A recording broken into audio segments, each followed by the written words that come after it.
'Cause we are hunters, voices strong. Yo, I'm back with another Powerpuff Girls video because they get me the most views. And I'm hungry for views like any other content creator out there. So today I'm going to be discussing that one episode that even the writer Lauren Faust regrets writing. The one episode that has fans divided in half with some saying, oh, it's more relevant than ever, and others saying, it was poor.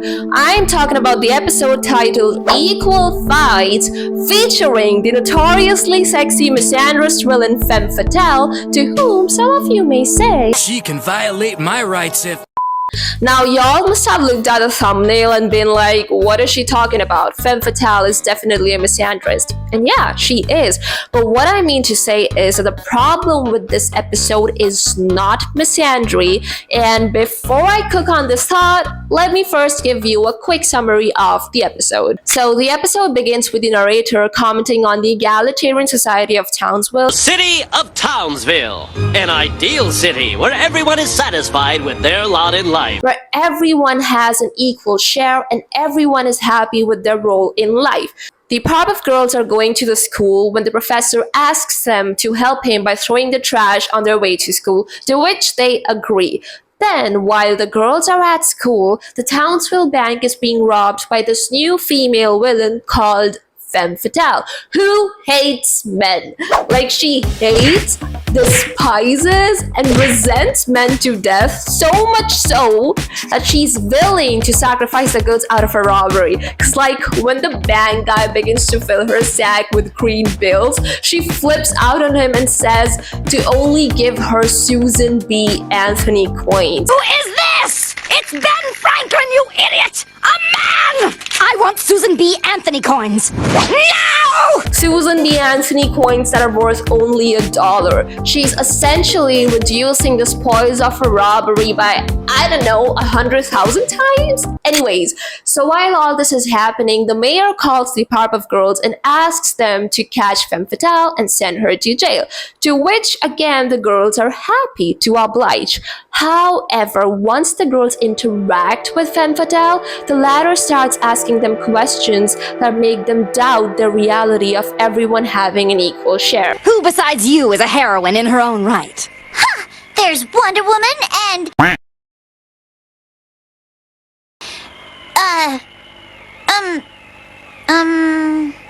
Wonder Woman? She's right! There is no one else! She then manipulates the girls into releasing her, saying how villainy too is a male-dominated field that requires women's representation and how women should look out for each other. Now, the seed of doubt has taken home inside the Powerpuff Girls, and they're hostile to any and every man around them. Male classmates, the professor, or the mayor. Now, Miss Bellum and Miss Keene see this behavior and call the girls for a little girl talk. They then introduce them to 3 women who were harmed by Femme Fatale and show the girls that Femme Fatale is no feminist who's looking out for women. She only looks out for herself and she must be stopped. Now the seed of doubt dies inside the girls and they're on their way to catch her and send her to jail. Now on surface, this might look like a very ahead of its time episode, like, oh, the Powerpuff Girls were showing us how misandry and radical feminists are actually dangerous and how this is not what true feminism is about.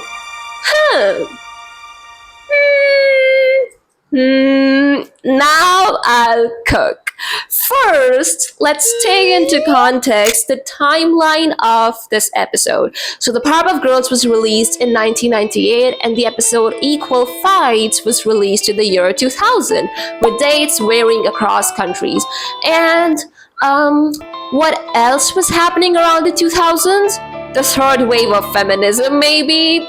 So the third wave began in early 1990s and lasted till mid-2010s. And the activists of the third wave had grown up with the ideas of the second wave, with a lot of them being literally the daughters of the second wave feminists. The third wave brought in the ideas proposed by the second wave, who talked about how classism, sexism interact to confine women to the limited spaces spaces created by patriarchy. They brought in this idea by introducing the concept of intersectionality as coined by Kimberly Crenshaw. Intersectional feminism basically talks about how different aspects of a person's identity interact to increase the social injustice and discrimination faced by them. For example, if you were to be a black woman in America, you're more likely to face more discrimination and hate crime as compared to a white woman because of your race. Similarly, if you were a lower caste woman in India, you are going to face way more discrimination, untouchability, and lack of access to basic amenities like education and healthcare as compared to an upper caste woman because of your caste. Now, I know to a lot of you, the concept of caste is probably new, so I'll do my best to give you a quick explanation of it. However, please know that caste is not that simple. So caste has a history of thousands of years in the Indian subcontinent, and it has to be the worst oppression plaguing our society that has religious sanctions. Yes, caste is justified by a lot of Hindu texts. So according to this, the society is divided into 4 broad categories with further subcategories. And the people who are at the lowermost strata of this hierarchy are people all from lower income backgrounds who were tasked to do the most grotesque and disgusting jobs, such as manual scavenging and carrying the dead remains of animals by their hands after their use in some Hindu ritual. Rituals they weren't even allowed to attend. These people were and still are dehumanized in a lot of parts of India because they are not seen as people but diseases whose touch pollutes everything they touch. Remember how I had used the word untouchability a while ago? So in the Western context, or maybe in any out of Indian context, the word untouchability would be a badge of honor, being like, oh, I'm so badass, no one can even touch me. Well, in the Indian context, it's used for these people because their touch is so repulsive. In urban India, you'll still find a lot of houses that ask their servants who are most often than not from these communities, to enter the house from the back gate, or people saying that, hey, don't use that glass, bhaiya use karte hai use, even if that glass is washed and clean. Until the 19th century, and maybe even after that, these people were required to tie up a broom around their waist so the broom would clean up after them as they walk. Clean up what? Air? This is how filthy and how much of a lowlife they still and are considered. The practice of untouchability is so far and wide that the Constitution had to officially declare it illegal, yet it is still practiced. And with the current Indian government, and you know what's the worst? You cannot escape your caste. You're born into it and you die into it. A lot of people confuse caste with class, which is a huge misnomer. You can change your class by earning more money. However, even if you become a millionaire, yet your caste is at the lower strata of the hierarchy, you would still be an untouchable. Woo! That was quite the tangent there. I'm sure you did not expect to get that information out here. Anyways, coming back to intersectionality of the third wave, the third wave had the most racially, ethnically, gender-wise, and class-wise diverse population. It had multifaceted voices as it understood that a lot of social injustices have a lot more in common with common enemies. Coming back to femme fatale, I can guarantee you that she is a TERF. TERF, you know, short for trans exclusionary radical feminism. Because the way she hates men, she's definitely not going to see trans women as women and instead call them delusional and ask them to get therapy and probably stomp over them. And this is where I want to reclaim and redefine the term radical feminism. You know how radical feminists get a very bad representation in media as, oh, these are people who are misandrists. So that's what radical feminists have decided to do to culturally appropriate a movement they don't really understand. and become a bunch of angry and hysterical man-haters. And when we have terms like trans, exclusionary, and radical feminism together, it doesn't help much.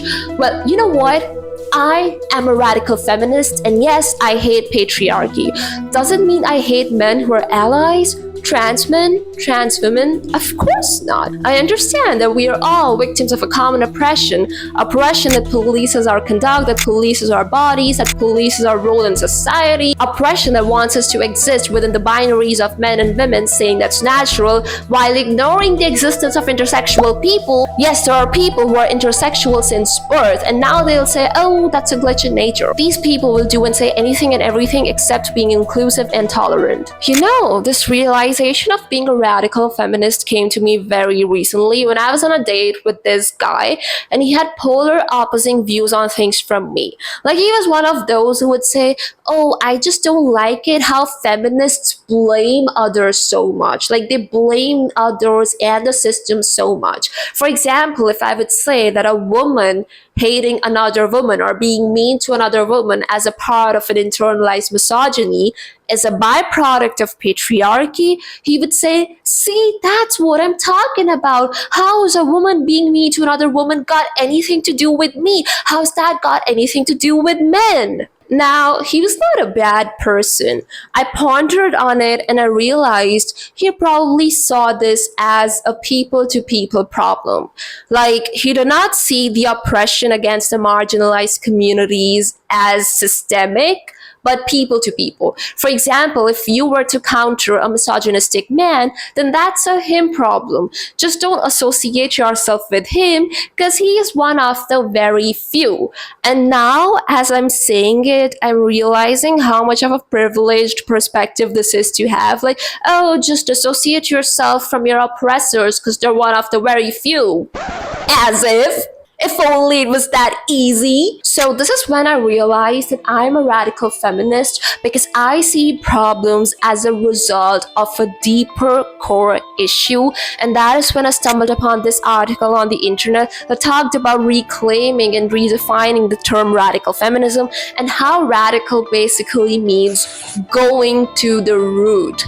You don't just cut off the stem of the weed, you tackle its root, and also talked about the relevancy of radical ideas in both the past and the present. Do you remember that recent tweet by Donald Trump targeting that Swedish activist Greta Thunberg, saying that, oh, she needs anger management classes? Do you have a message for Greta Thunberg, and did she come up on your call with the Prime Minister today? Well, she's a strange person. She's a young, angry person. Anger management. I think she has to go to an anger management class. And then Greta claps back with saying that, oh, I think the world needs more angry women. Exactly that. Liberal feminism, also called within system feminism, is satisfied with increasing women representation within the system. So for example, let's say there are less jobs for women. Well, then open more jobs. So more jobs for women are opened, women representation increases in numbers, and liberal feminism is happy. Radical feminism, on the other hand, will not question that, okay, now since both the parties in the family unit are working, what about childcare responsibilities? If they fall solely on the shoulders of a woman, then how is she going to juggle them with a professional job? She may have to quit her professional job further down the lane, so all the hard-earned rights that women got to enter the professional space are now down the drain. Radical feminism would bring into question the role of fathers in childcare responsibilities and ask the system to change itself to accurately accommodate a woman's needs. If I have to talk in the American context, I would say that overturning of the Roe v. Wade is one of the biggest examples of the limitations of liberal feminism. People thought that Roe's reliance on right to privacy, that is, a woman's right to choose to have an abortion, was a set-in-stone solution. Liberal feminism advocated for women's rights, but it advocated for them in a male-dominated system. So even when the success came, it never lasted. So you know all that was happening in the 1990s with the third wave of feminism, radical ideas spreading, with some of them being, gender versus sex and one's gender identity, which can be traced back to the second wave feminism too. But how trans exclusionary and radical should not be together. Yeah, and the transphobia rampant in the 1990s. So taking all of them into context, and then we have a setting of Townsville saying, oh, everyone is equal. It kind of sends a message like feminism is no longer needed because it has outlived its usefulness, and it's actually toxic because feminists, they just hate men and they're just trans people haters, especially radical feminism that question the very foundation of oppression, you know, patriarchy, casteism, classism, racism. This is why I think this is the episode's biggest problem. It's not misandry, but a misrepresentation of the times and radical feminists. Also, I love how conservatives, who, like, a lot of them are misogynists who cannot give a rat's ass about women's rights, love to say that, oh, all this gender BS, this is never what original feminists sought after. This is not what true feminism is about. Like, oh my gosh, people, can you imagine a social movement evolving and growing? Like, aren't things supposed to be set in stone with growth stunted? Like, the only time you would ever find me saying, oh, this is not what true feminism is about, is when I see people using feminism as a weapon to commit hate crime, or people narrowing down feminism to a monolith. Like, you know, being like, oh, my feminism is the right feminism, yours is wrong, mine says this, and so this is what you should do. Like, I've said this before too, but like, feminism never tells you whether to be a boss lady or a trad wife. It just wants you to have a choice. So yeah, at least to me, this episode of the Powerpuff Girls was